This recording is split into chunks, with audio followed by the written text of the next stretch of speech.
I'm not seeing anything either.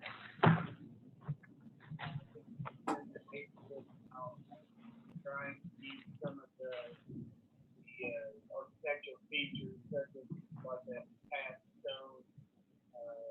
You're live now. Now we're good. That's what I'm told. Okay. I see it. So now we're live. We've already done a roll call vote. We have Mr. White, Mr. Paris, Mr. Webb, Mr. Burns, and Mr. Owen here in the Mayor's Conference Room, along with City Clerk Lisa Gill. And then Mr. Maples, Mr. Ellis is joining online with Ms. Metcalf. Mr. Hawkins should be joining us shortly. He was running a little bit behind, and I'm not sure about Mr. Croft. But we're just here to discuss the 2021 proposed budget. Heather's on, and she can walk us through this, but I think the way we'll go through this tonight is I want us to walk through some of the changes to the city council budget. All of these numbers were sent out via email from the controller's office this morning. There should be an attachment that is just the council's budget that shows some of the adjustments that I requested on our behalf. And I want to go through those and make sure that nobody has any questions or wants anything changed back. It's just the budget worksheet that I've put together as council president. I've bounced some ideas off some other members. Well, we can certainly change anything back that we want to look at. If you look at that in the council's budget in the general fund, I asked that all of the insurance line items, property casualty, health insurance, work comp, unemployment insurance, and the property and casualty premium, all of those I asked to be moved out of the council's budget. The thought was, we want I know that the administration works closely with our insurance agents, as has the clerk's office on our behalf in the past. It didn't make sense for us to keep those lines in the council's budget when really we have somebody in HR that handles a lot of that processing anyway.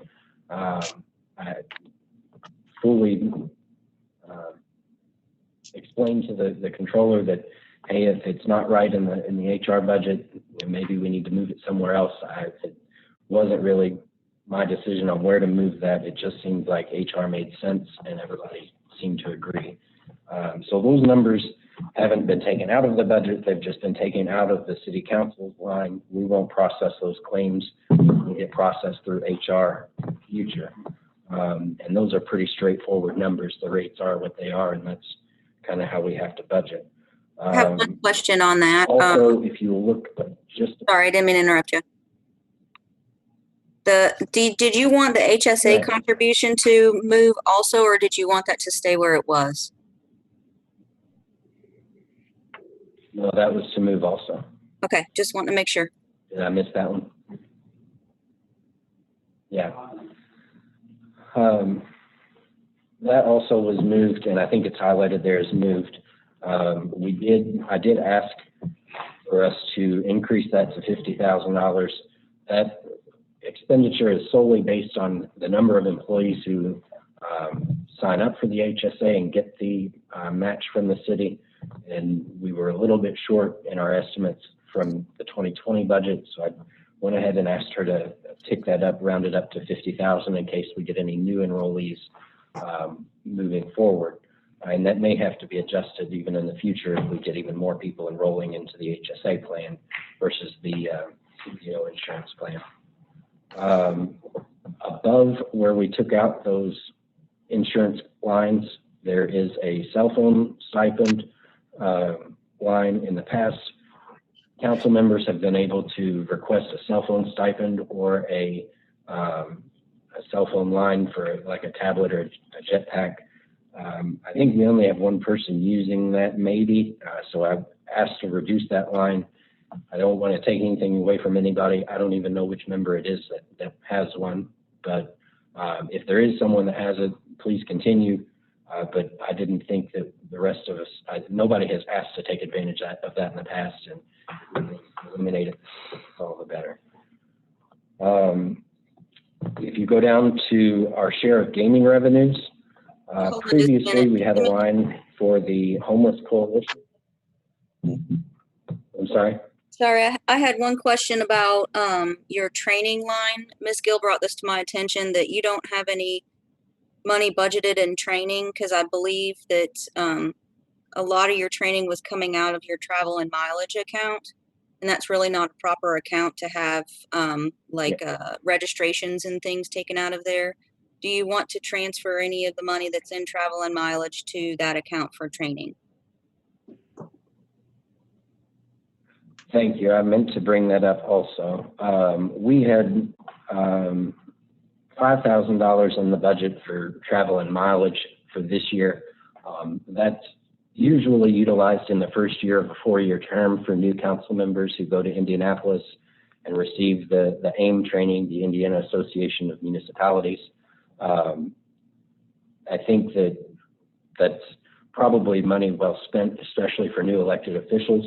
However, that money does not allow for us to utilize anything for like webinars that sometimes some of the state-sponsored organizations have for changes in the law or different ways of bidding out projects and that sort of thing.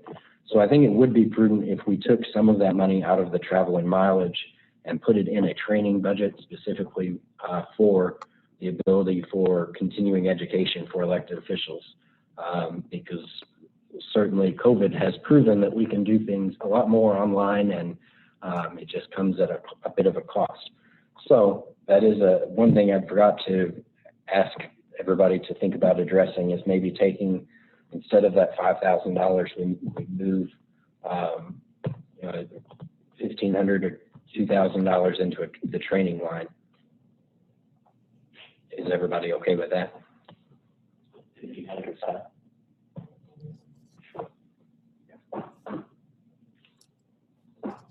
And I don't anticipate, utilizing that every year, but if it's there, if we need it, and if not, we can give it back to the general fund at the end of the year. So we'll move that travel and mileage from $5,000 down to $3,500 and add $1,500 in training. Okay, got it. Thank you. Thank you. If we'll go down to the bottom of that page, we get into the share of gaming revenue. The first line there was laid out for the homeless coalition. It was historically been $75,000. I asked to lower that to the $50,000 mark, which is what we gave to Catalyst this past year, the rescue mission downtown. We will see as we get further into this that that originally came out of another line item that I had struck altogether. So we kind of merged those two and put it in the gaming revenue as homeless relief. So it kind of left the door open to, if we wanted to continue to support Catalyst, or if we wanted to do something different with the homeless coalition. I'd kind of like to get the administration's perspective on that and see what their thoughts are. But we've merged those two lines here in the gaming revenue. We'll also have the record reflect that Mr. Hawkins has joined us via Zoom now. And Scott, what we're doing is we're just going through, you should have received some attachments from the finance office today. We're going to go through the City Council's portion of the budget and just look at some of the changes that I asked for finance to make on our behalf. Like I said, I did the budget workshop with Heather as the council president, and these changes can all be reversed if you see something that sticks out that doesn't feel right. But looking on at the next page, we come to Fund 268, the River Stage which is the transfer City out to Pride. gaming. Yes, the River Stage transfer out. It was requested that we move that back to the $150,000 mark. I'm glad you're here, Heather. You're keeping me on track. Sorry if I'm interrupting. Last year, for the 20, no, you're fine. The 2020 budget, we decided to cut that from 149 down to 100,000 with the anticipation that city partners could fill that gap, and we could lean on them a little more heavily with the sponsorships and whatnot that they get through the Parks Department. Obviously, COVID has thrown a wrench into all of those plans. We've had to put off several events and sponsorship opportunities, and I know that Dave Simpson has worked to keep those, either get those monies refunded or put them on to next year. But it's still going to, I think, have a little bit of an effect on how he's able to raise money in the next season. There was a request to put that back to 150, and we can talk about that if somebody isn't comfortable with the 150 mark. But I think in reducing some of the other expenses, it still keeps us on par with where we've been in the past, and we're still very balanced in the gaming revenue. I think that leaves us with, what was it, Heather? We said another 60,000 in unappropriated money. In gaming, it's about 36,000. Or another 30,000. Mm-hmm. Yeah, 37.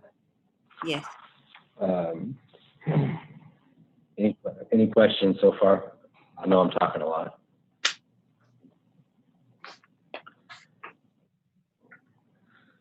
On the next page, we'll come to City Pride, which is the non-reverting fund for City Pride.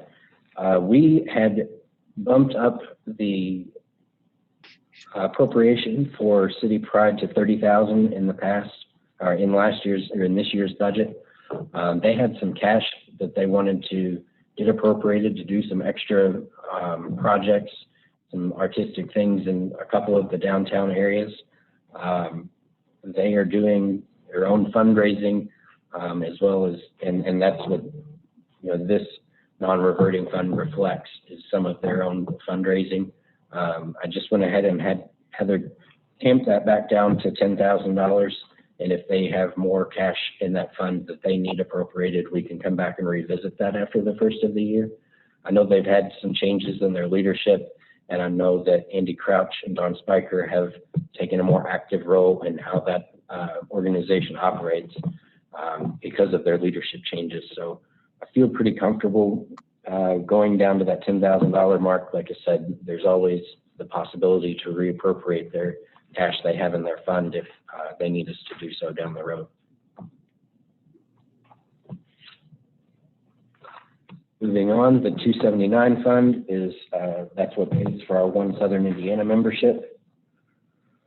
And then 307 and the fire pension, it was pretty much business as usual.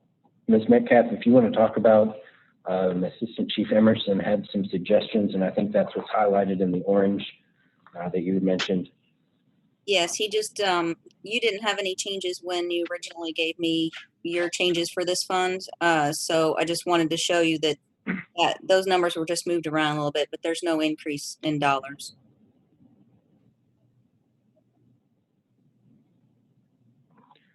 Same dollar amount, just a different allocation based on Mr. Emerson's recommendation. On the next page, 308 pension, that's all the same. Fund 403, the Key Capital Development Fund. This is where we had the some beautification and public art money was previously appropriated. That money was above and beyond the 4% that they get in their dollars.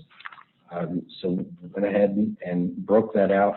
That's where we see the $10,000 transferring into City Pride. And then I left the $65,000 as a special projects line. I don't know that we'll utilize that, but that's cash that we can appropriate from that fund.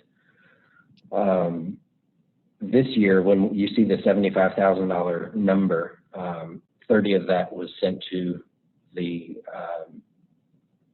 City Pride. to do those projects that they had talked about in 2020. And then the remainder was transferred at the request of Public Art to Don Spikers and Andy Crouch. In public safety, we went ahead and took this year's city share of the 911 budget. We added 5% to that because they can ask for a 5% increase, and I assume they will do so. They can budget a 5% increase without permission from all of the municipalities. So I thought it was prudent for us to go ahead and appropriate that. And then you see $200,000 to transfer out into the fuel, which is what we pay for our police cars and our fire trucks. On 444 is edit. We see $110,000 there transferred to Public Art. I've talked a little bit to Ms. Spiker and Andy previously, pre-COVID even, about how Public Art is funded. There was some concern that maybe we would be cutting that in the future. And while I told them I didn't think that was the case, there wasn't a strong movement to cut Public Art. I think there might be a will to cut us from the 4% every year out of edit. And COVID is a great example of why we need to probably consider that. If we see a dramatic decline in our edit revenue, that 4% number would tie us to cutting Public Art at least that much. So I think we don't have numbers certified for what the income tax is going to look like next year anyway. I just asked Heather to round that to 110 so that we weren't cutting. And then I think, like I said, there have been some council members talk about getting away from that 4% ordinance that we've had in the past.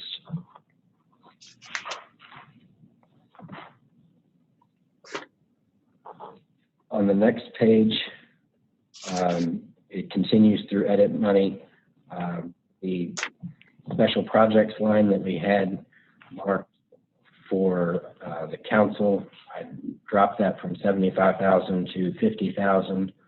And then also you'll see that we moved the $50,000 from Catalyst Rescue Mission.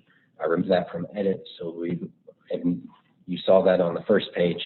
We kind of shifted that responsibility over, or that transfer over to the gaming rate.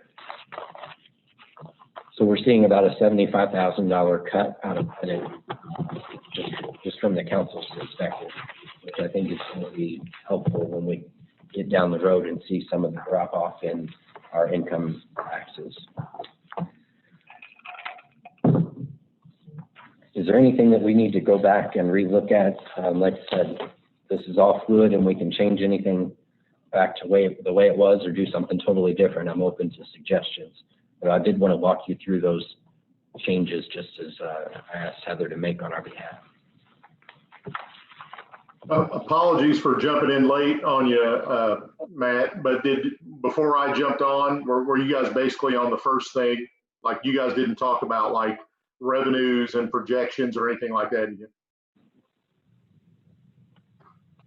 No, we have not. We just talked about that first page of the general fund. Okay.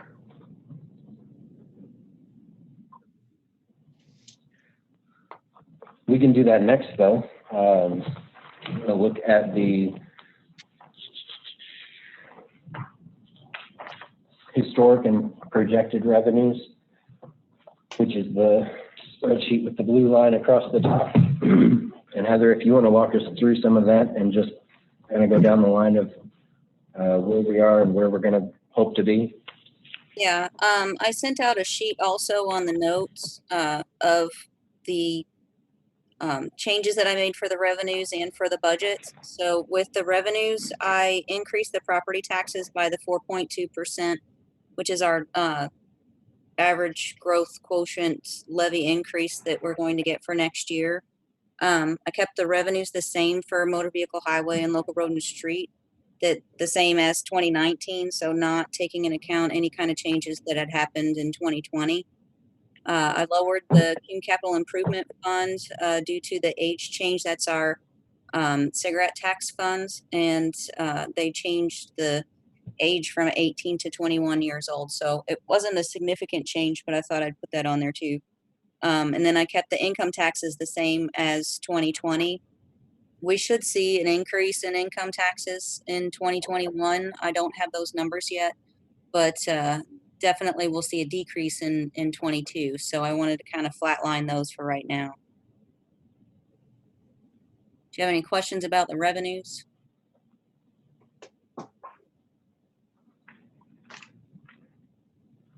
I think the biggest thing for everybody to keep in mind is that the income tax is what we're really going to be, I'm a little squirrely on, because it's going to be a delayed effect. And we have to keep in mind that 2022 is when we'll see those revenues decline from income taxes paid in 2020. So I keep saying that over and over, and you might get tired of hearing about it, but I think that we need to pay a special consideration to income taxes. And that, Heather, do you have those numbers that you shared with me on what the income tax impact could be to the general fund? To the general fund, because right now our income taxes are 35 or 31% of our total revenues. You can see I kind of put those percentages on the side there. 59% is property taxes and 4% is excise tax, and so it is a substantial amount of money that goes into the general fund. Our total revenue for general fund is, for those who can't see the numbers, $34.6 million. And if the income taxes lose 15%, it's about a $1.6 million loss.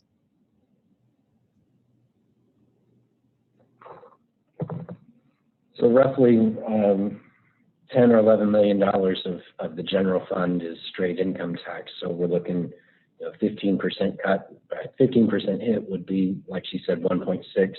The 25%, which would hopefully be a worst case scenario, you're looking a little bit heavier. Would you say 2.5 million? Yeah. Heather? Yeah, 2.7. 2.7. And then, do we have any indication at all what that could look like realistically? I honestly don't know, because it's all based off of tax returns that are going to be turned in next year, April 15th. So I don't know.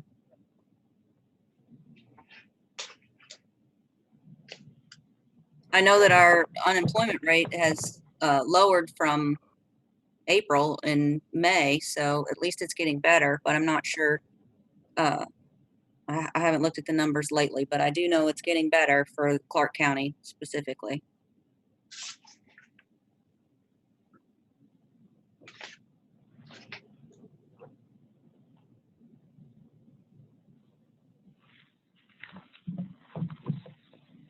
Heather, do you want to go down the list that you've got that you set out for the budget overall? Sure, yeah. So on the budget side, I took out all the additional appropriations that were approved in 2020, except for the building commission board members, the sanitation director, the mayor's salary, and the public arts transfer, because that just trues it up to the 4% for public arts. I added the police's capital lease payment for the body cameras to Fund 301, which is the Cume Capital Improvement Fund, for their second payment of that. I took out the encumbrances. I trued up the salaries for what's currently being paid. Moved the veteran service officer from contractual to contractual services in the council budget, because that's one that we were paying on a bi-monthly pay for this individual. And since they work for the county, we're just going to send the money to the county, and then they can take care of all of the Social Security and interest on that. It's not a significant dollar amount. So I also rounded everything up to the dollar. I recalculated all the Social Security and interest, moved all the insurance accounts to the councils, or from the council to the HR. I'm going to change the department number on sanitation to 244. I did not do that yet on your paperwork, but not much of a reflection on what you, it's just a accounting or a maintenance thing on my end. And then all the different changes that were already discussed for the council's budgets.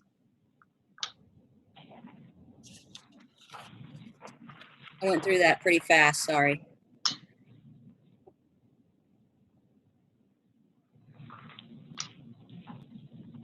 Other than that, everything else stayed the same. All the departments all stayed within the same budgets. It's basically the same budget that we're under for this year, so.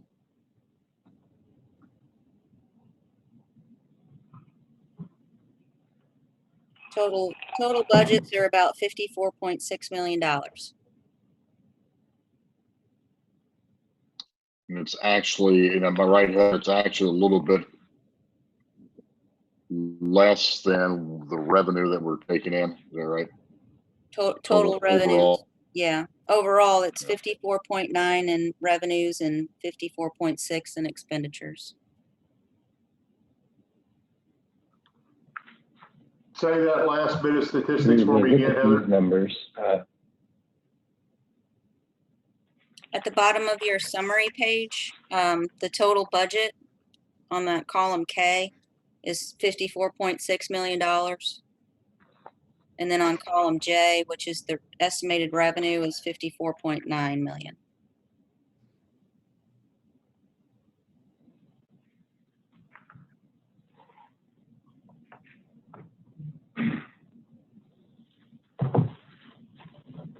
If we look at the appropriations of all funds, obviously we're going to be budgeting about 4 million less than what we did in 2020, just due to some of the additional appropriations we put out at the beginning of the year for some extra equipment in streets and sanitation, a lot of the additional appropriations that were related to COVID reaction.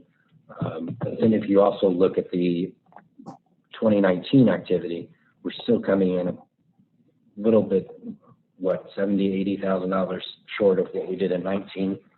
This proposal.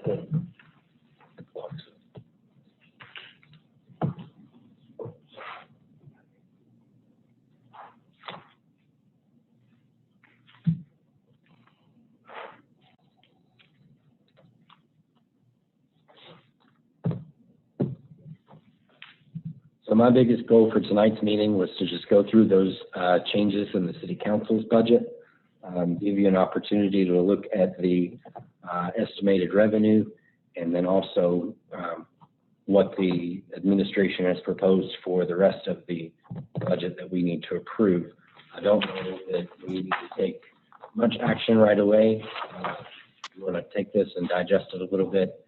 I have a couple of questions that I want to touch base with the budget, but we have through Heather what our timeline needs to look like. We need to be having a public hearing on this in September.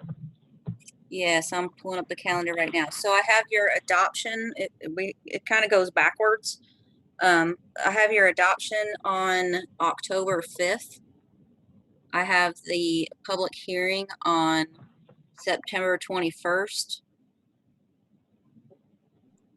And then Right. I need to have the advertisement in the gateway by September 10th. So I can have the advertisement. It needs to be as high as you need, but I can always cut, but I can't ever increase more than what the advertisement was for September 10th. So that's kind of my kicker day. It would be really nice to have any of your thoughts and finalizations of anything by that first week of September, sometime around Labor Day, so I can get it in by the 10th. And we can always move things around or make it lower, but I just can't make any numbers higher. Fun totals, that is. Right, so we have about 4 weeks to make sure that we have everything in here that needs to be in here, and we can still reduce from that point. The only other thing, Heather, we might be useful to go ahead and go through so that folks can start thinking about, if we look at the summary of appropriations page, and just go to the far right, we have several funds that appear to be, you know, going above our revenue for next year. If you want to walk through some of those and what our revenue projections look like versus what our spending needs need to be. Typically, we don't see that much red on that in that column. Right, right. So the first one is the motor vehicle highway, and that is, still has quite a reserve in it. That 800, you know, it's just eating into reserves only by $13,000. Based off of $1 million budget, it's not necessarily that significant of a dollar amount, and they do have quite a nice cash balance. Your next one's going to be River Stage of the 37.4. That actually is money that's going to be carried over from 2019. We had some sponsors that decided that they were going to have their sponsorship carried over to 2020. So even though it's eating into the revenues, those are revenues that we're receiving in 2019 that we'll be using in 2020. No, wrong way around. Revenues we received in 2020 that we'll use in 2021. Not used to the 20s all of a sudden. Are those revenues, sorry, Heather, are those revenues not already reflected in the estimated receipts of revenue? No, because it's revenues that are in the column J is what we're going to receive in 2021. We've already received that in 2020. So it's not necessarily current year revenues, Okay. but Okay. they'll have. So those revenues will be, technically, they will be in the. You cut out. I'm sorry. I didn't hear that last part. So technically, those revenues have already been receipted and will be a part of the reserves that you're dipping into with that 37,000. Correct. Yes. That fund usually runs at about zero at the end of the year, every year. So you can see there's not much of reserves in that fund. Sanitation is also another one that's going to dip into reserves a bit, but they are a $2.6 million budget, and they're going into reserves by 22,000. So not a significant dollar amount. The vehicle maintenance fuel, is going in about $50,000, and they have a nice cash reserve also.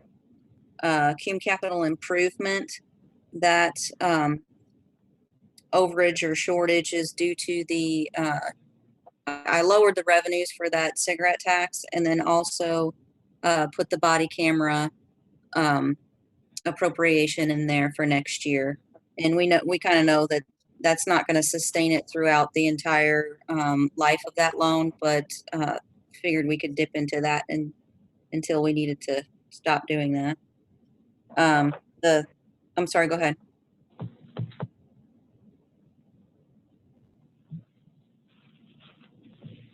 Go ahead. Okay. Next one is 409 for the law enforcement continuing ed. That fund usually has a varied revenue, but they also have a good cash balance in that fund, so shouldn't necessarily affect that fund much. Same with the building authority operating fund. And then we've got the Lowit. I'm not sure exactly what happened with that with public safety. I think what may have happened was an error on my part where we were changing a bunch of things around last year, and I may have had a calculation error in that one. But that one does go into the reserves, but those reserves are pretty good that even if that stayed flatlined, which I know we're going to have somewhat of an increase next year, usually those increases run between $150,000 to $200,000 a year. We should have enough to sustain that for at least the next 5 years. I'm thinking if everything kind of levels itself out, which I know there's going to be somewhat of a shortfall, or it may potentially be, if it's a 15% shortfall in 2022, that could be around $400,000. But I think that we're okay with going into the reserves on that fund. and just kind of keeping an eye on it.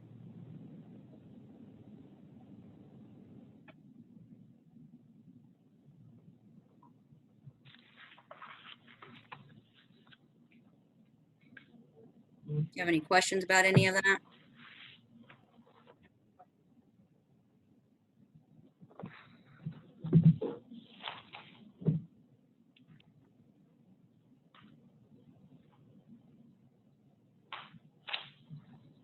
I think it's very fortunate that we have good reserves in a lot of these funds that we can take a hit for a few couple years and still be in a good place.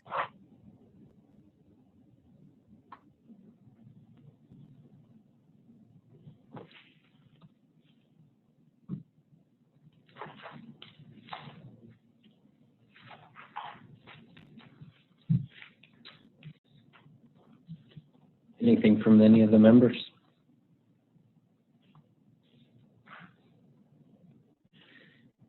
If we proceed with this budget and we're taking a hit and we're anticipating Lloyd to be less next year because of the unemployment, we're going to even have a bigger hit in what, 22, correct? Correct. Any of your income tax funds, you're going to take a hit in 22. Right. But, I'm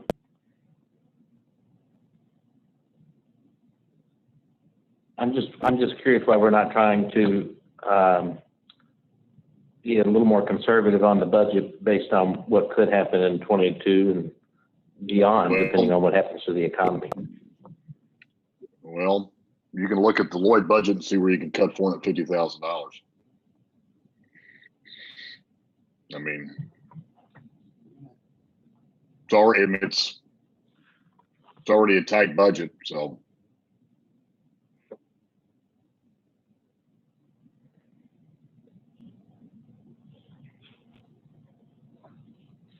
Was there, Wes, was there any, you know, I mean, was there any consideration? Was there any consideration given to, you know, trying to ratchet the budget down a little farther in anticipation of minimizing a hit that we would take in 2022?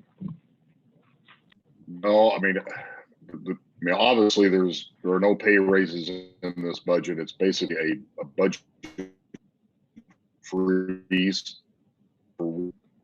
And we are been into reserves, but as Heather indicated, those reserves are very healthy. That's why we have those reserves. That's reserves for when things like this do happen. Obviously, if you didn't, we'd in a much more difficult position. But our feeling is, you know, even if we have a hit like we think we may have in 22, luckily that Lloyd reserve is still healthy enough to sustain it. And hopefully, obviously, we don't know what's going to happen in 22, but the worst case scenario is that you'll have to dip in those reserves again, but that's why they're there. I mean, that's why for the past several years, the council administration has worked so hard to keep those reserves healthy. Because one of the problems. I think we're definitely in a good position. Yeah, because one of the problems we've had, we've shifted, you know, over the years to balance the general fund budget. We've shifted a lot of the public safety purchases into the Lloyd. Not saying that's right or wrong, but that's what happened, and so we rely on the Lloyd to fund a lot of those public safety purchases.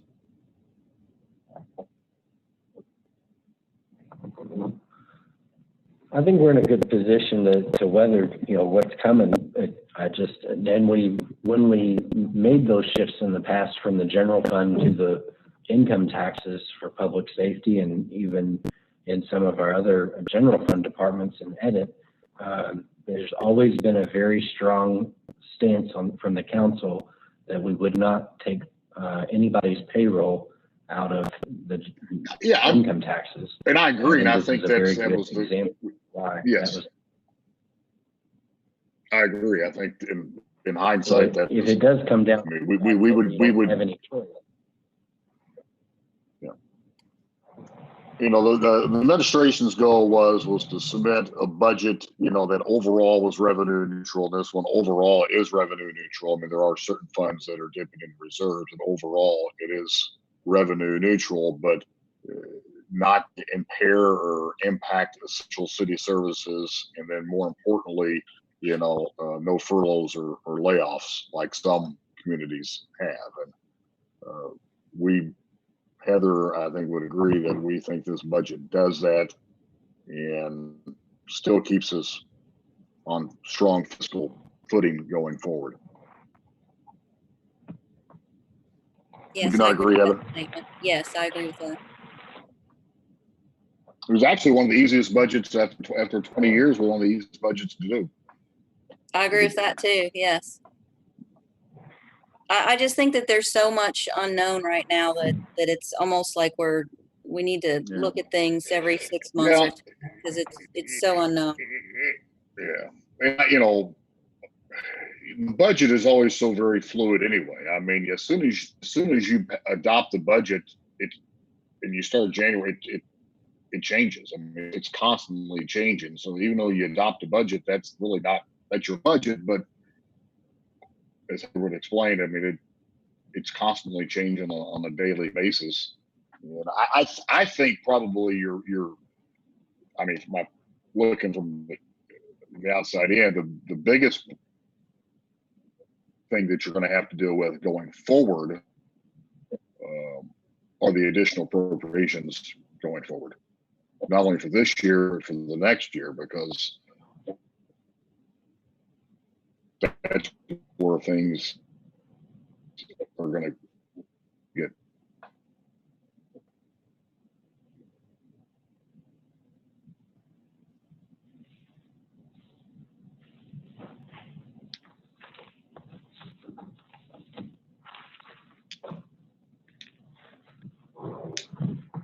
Any questions from any of the members?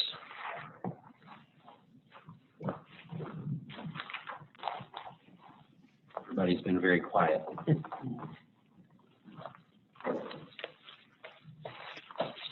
Yes. Well, So if there are no so questions, for your all, just I would remember ask- that I need to know any information by Labor Day, please. Any changes? right.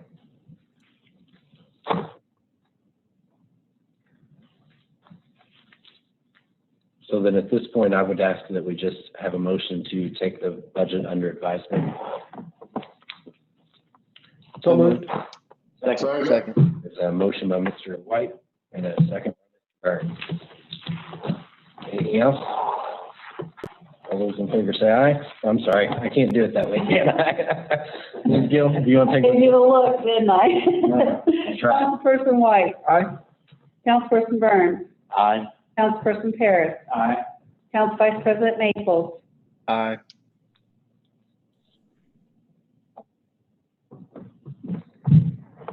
Councilperson Webb. Aye. Council President Owens. Aye. Councilperson Hawkins. Aye. Councilperson Ellis. Present.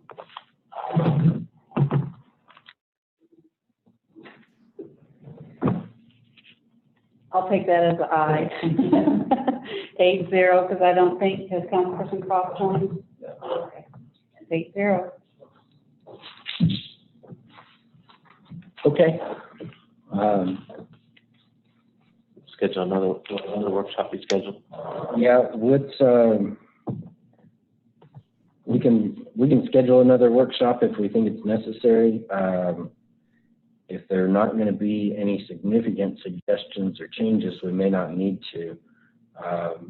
Let's wait and kind of digest this week. Everybody take time to look over, think of any additional questions or comments you might have. And at our next council meeting, we can schedule, get back together for a special workshop if necessary. I had so many of you in the room, I was ready to just have a voice vote.